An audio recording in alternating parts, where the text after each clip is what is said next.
they always survive it. If you look at their money during a pandemic, they had increase in growth. During the last recession, they had increase in growth. They are recession proof. They are pandemic proof. They will survive. NANI? Dynamite! Hey, let's talk about some money. Let's talk about some money. All right, so I know you're looking at the gas pump lately. You've been driving, you're looking at the gas pump. You've been going anywhere, meat market, anywhere. Prices are going up. Everything's getting more expensive. And the question that is on my mind is, are we in a recession? A lot of people are going to say no, and that's to filter the panic. But there was an interesting stat that came out last week that really put the whole "are we in a recession" in perspective for me. Recently, in the LA Times, there was an article about how strippers are the greatest predictors of recession, because there's nothing more true.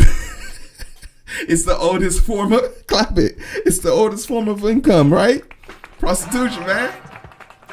And forgive me, not prostitution, but hey, them girls go get it. They know what them pockets looking like. Before those guys go home and break off something to their wife, they're gonna break something off to Diamond Dazzle coming to the stage. You hear me? And now coming to the stage, you like her, we love her. Dazzling Diamond, everybody clap it up. Drop a bomb.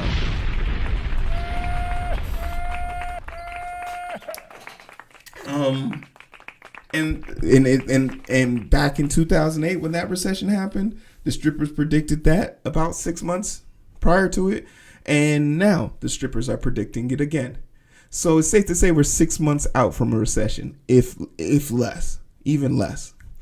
And the question became, right, okay, so what the fuck are we gonna do?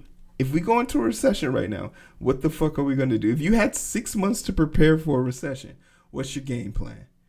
And this is fascinating to me on so many levels, because one, it's actually like a great predictor. Like, I love these nuanced predictors that help us figure out how to navigate the world without having big machines and analytical. Like, human nature is a great indicator of our current status.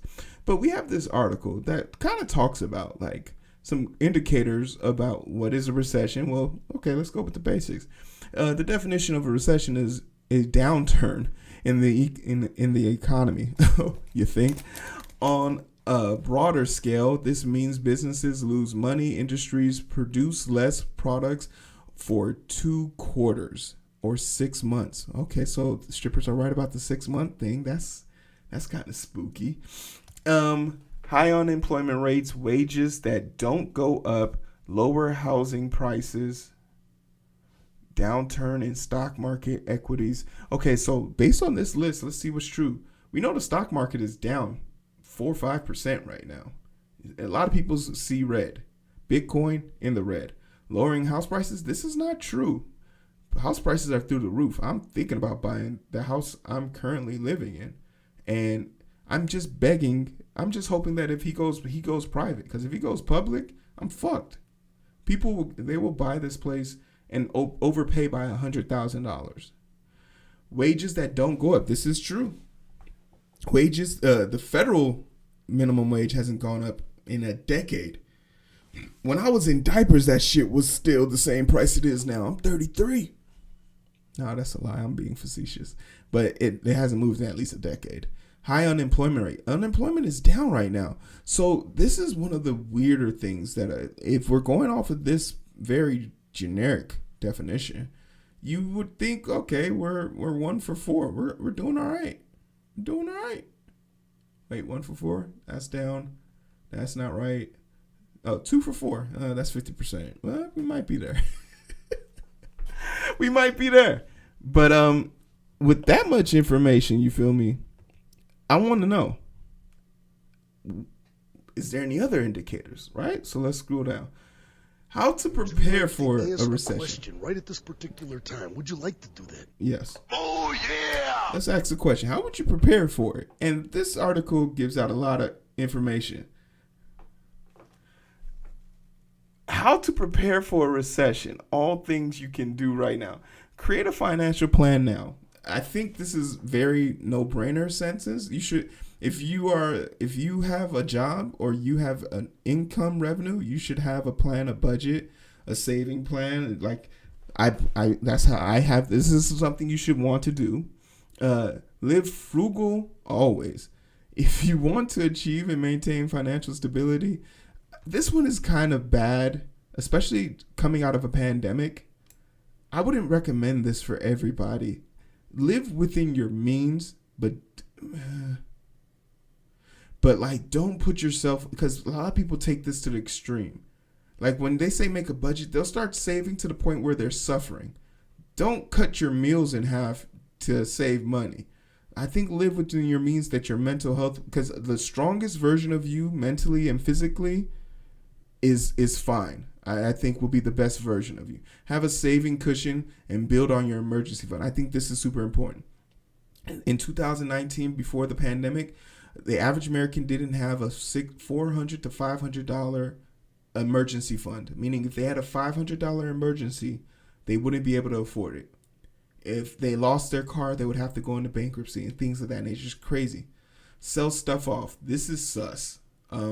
I think you should own valuable things. Like I have a lot of electronics that, like, if I needed to get rid of some stuff, I could, but I don't. But man, like I'm not. I would sell my TV.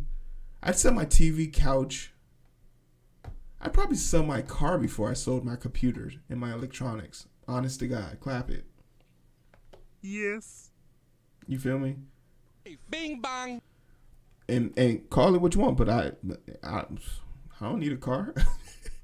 Prioritize pay down debt. This is important because interest rates are actually through the roof right now.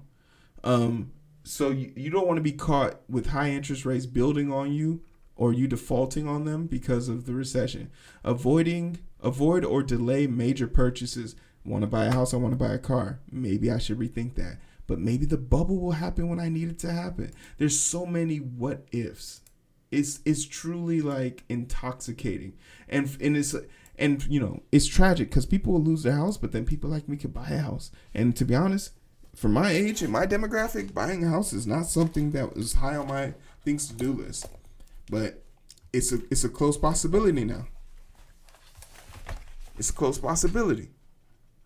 Invest in yourself by learning recession-proof skills, bookkeeping, proofreading, childcare. Okay, these are side gig economy. I agree with this. Identify support systems network. I think that's super important as well. So these are some things, but I wanted to take a step further, right? I want to take a step further. I'm curious to know, like, you know, what I think. And these are like more demographic because, you know, I'm a brother. Let's keep it real. It's a different story. So I'm talking to, if you know, you know, right? If you know, you know. If you're feeling like something like, oh, I don't know if this is for me, then it's not for you. But if you think it's for you, it's for you. You got to be liquid. You got to be super liquid. You got to be able to convert shit over immediately.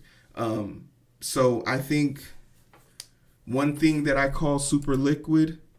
Look out. Clap it up. What up, T? We got T in the building. The booth boss.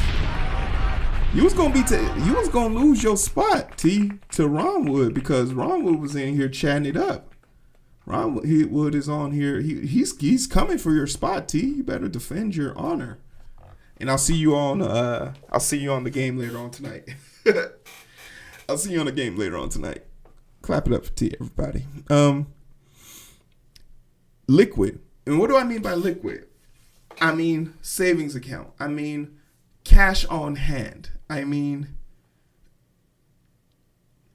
and this is not a fair assessment because I feel like as a single male living in middle America, I have a lot more luxuries and privilege that I'm privy to. But I think easily $2,000. $2,000 you need to have that on deck and ready to go. If you have a family, I think you upwards of $5,000. I think if you really want to be able to save in the time it takes for a recession to kind of dial itself back, 6 months, I think having 10,000 to be comfortable would get you there. That's a tall order. That's a tall order even for someone like me. I think you need to live near one of the big four markets. And what do I mean by big four markets? You need to live somewhere nearby a Walmart, Kroger's, Target, or like a Whole Foods, Sam Club, one of those Costco combination places. You need to live within 4 miles of one of those places because those mega corporations are going to survive it. Statistically speaking, they always survive it. If you look at their money during a pandemic, they had increase in growth. During the last recession, they had increase in growth. They are recession proof. They are pandemic proof. They will survive. So you got to make sure that you're within earshot of one of those places.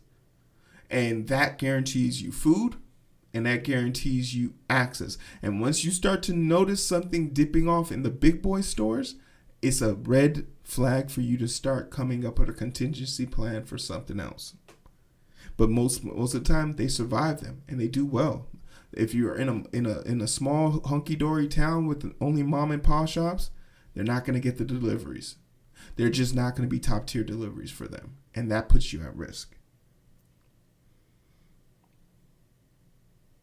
You got to get out of a major city.